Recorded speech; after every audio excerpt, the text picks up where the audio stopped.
500 साल बाद भव्य राम मंदिर में रामलला विराजमान होते हैं। जनवरी 2024 में राम मंदिर का प्राण प्रतिष्ठा हुआ अयोध्या फैजाबाद में। नैना भीगे भीगे जाए कैसे खुशी छुपाए राम आएंगे। और उसको ठीक 4 महीने बाद 2024 इलेक्शन रिजल्ट आई। वो लगभग 35 सीटों पर बढ़त बनाए।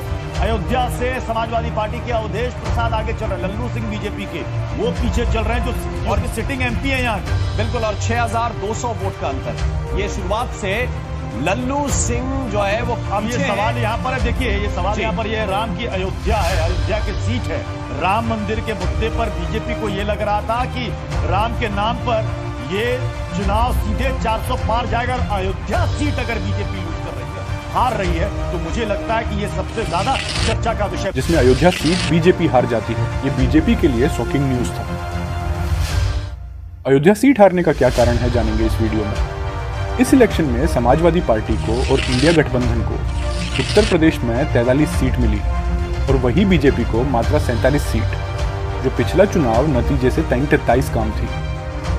अयोध्या बीजेपी प्रत्याशी लल्लू सिंह, जो पिछले 10 साल से वहां से सांसद थे, सपा प्रत्याशी अवधेश प्रसाद से करीब 40,000 वोटों से हार गए। बीजेपी को यह यकीन नहीं हो रहा है कि अवधेश प्रसाद एक दलित समाज को होते हुए अयोध्या सेठ बीजेपी प्रत्याशी को कैसे हरा सकते हैं। सारे गोदी मीडिया के पेट में दर्द होना चालू हो गया। उसी में से एक दीपक चौरसिया ट्विटर पर लिखते हैं, जो राम को लाए थे उनको कैसे हराया जा सकता है।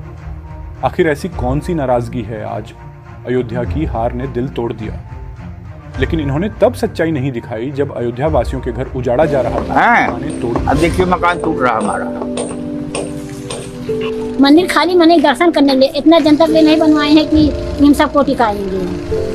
और हम लोग कहाँ चले जाएंगे जब बाहर मने टिका दो, यहाँ के लोग कहाँ चले जाएं। दुकान टूट गए अयोध्या के अंदर में, जो कि उनके बच्चे रहते थे, उनके परिवार भी रहते थे, और वो अयोध्या छिन्न भिन्न जा रही थी। राम का अपमान किया जा रहा था और भाजपा द्वारा ऐसे स्लोगन चलाए जा रहे थे, जो राम को ले हम उनको लाएंगे।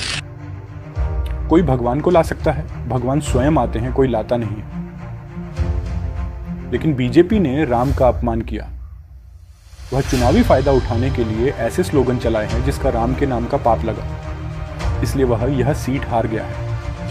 बीजेपी इटसेल्फ, जो अपने आईडी में मोदी फैमिली लगते हैं, वह ट्वीट करके लिखते हैं कि 80% हिंदू पॉपुलेशन वाला अयोध्या बीजेपी हार गई। जिसने 500 साल बाद राम मंदिर बनाया, वह हार गया। ऐसे अयोध्या वासियों को भड़काया जा रहा है। इनका कहने का सीधा मतलब है, जो हिंदू है वह बीजेपी को वोट करो। ऐसे इनका आईटी सेल प्रचार करती है। एक और ट्वीट देखिए, हिंदू तो मैं नहीं बोलूँगा, आपको देख लीजिए ऐसे ऐसे लोग हैं, वोट नहीं दोगे तो ये गाली देंगे। ऐसा लोग हिंदू और देश का सेवा करेंगे। अब एक न्यूज़ रिपोर्टर का सुन लीजिए, मुद्दा का न्यूज़ नहीं दिखाएंगे। यूट्यूबर पर अपना गुस्सा निकल रहे हैं। सोशल मीडिया पर जो एक माहौल बनाया गया और यूट्यूबर्स अपने व्यूज बताते थे कि हमें इतने व्यूज मिले हैं, लोकतंत्र खतरे में आ गया है, आजादी हमारी खतरे में आ गई है। चलिए उनकी चिंता वो खुद करें, उनकी चिंता हमें करने की जरूरत नहीं है। लेकिन आज तक जैसे चैनल पर हमें नहीं लगता कि हमें उतनी वेटेज उनको देने की जरूरत। आपको बता दें कि अयोध्या में 2200 से ज्यादा दुकान है, 800 से ज्यादा मकान, 30 मंदिर और 9 मस्जिद के तोड़ दिया गया एक रामपट बनाने के लिए। जैसे सुशीला देवी के साथ हुआ, घर तोड़ दिया गया, मुआवजा नहीं किया गया, वो रोड पर आ गई। आज रहती है एक आश्रम।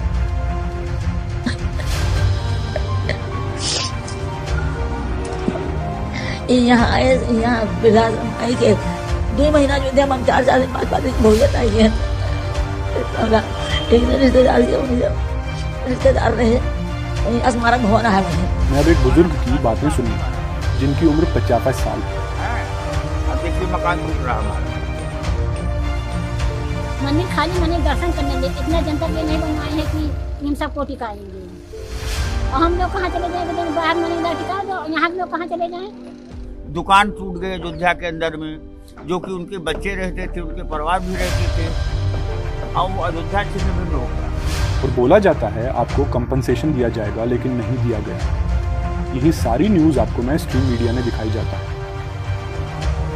मांग रखी है आपने पहले? जहाँ जाइए पैसा ही चलता है, कोई सुनने वाला नहीं। आपके परिवार के लोगों ने भी कार सेवा की होगी मंदिर बनवाने के लिए। हाँ। तो आपके परिवार से सदस्य गए होंगे? बाबा हमारे एक पापा ये लोग गए थे। अपना पैसा लगा के बनवाएंगे, उसके बाद पैसा देना है उनको 15 लाख रुपए। अपना पैसा लगा। अब जो गरीब वो पैसा कहाँ से लगाए? आपकी एरियल शॉट में देख सकते हैं अयोध्या कैसे तोड़ा जा रहा है। अयोध्या के नाम पर लैंड स्कैम भी खूब हुए। एनडीटीवी के आर्टिकल्स के देखिए, 2 करोड़ की प्रॉपर्टी 18 करोड़ हो गए मात्र 1 मिनट।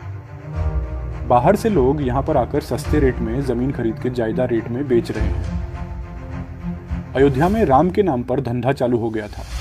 हिंदू हो या मुस्लिम, वहां के लोगों को नौकरी चाहिए, अस्पताल चाहिए, स्कूल चाहिए। सिर्फ हिंदुओं को भड़का के राजनीति नहीं हो सकती है। अयोध्या वालों ने यह संदेश दिया और आपस में भाईचारा भी दिखाया। हम एक ही प्लेट में खाएंगे। क्या बात है, क्या बात है, क्या बात है, क्या बात है। तो वहीं प्रधानमंत्री के स्टेटमेंट में बायोलॉजिकल नहीं है, हमें तो परमात्मा ने भेजा। और हर तस्वीर में राम से बड़ा मोदी का तस्वीर। राम का उंगली पढ़कर मोदी ले जा रहे। कोई राम से बड़ा हो सकता है। और रास्ते पर राम का होर्डिंग, छोटी मोदी का होर्डिंग बड़ा। इतना भी राम का अपमान मत करो। एक इंसान को तुम भगवान बना दिया, जो भगवान है उसको तुम नीचे दिखा दिए। ऐसे अपमान से भगवान राम का श्राप लगा। और यह चुनाव में सबसे बड़ी सीख है, भगवान तो भगवान है। आप हमें कमेंट में लिखकर जरूर बताइएगा आपका इसमें क्या विचार है। जय हिंद दोस्तों।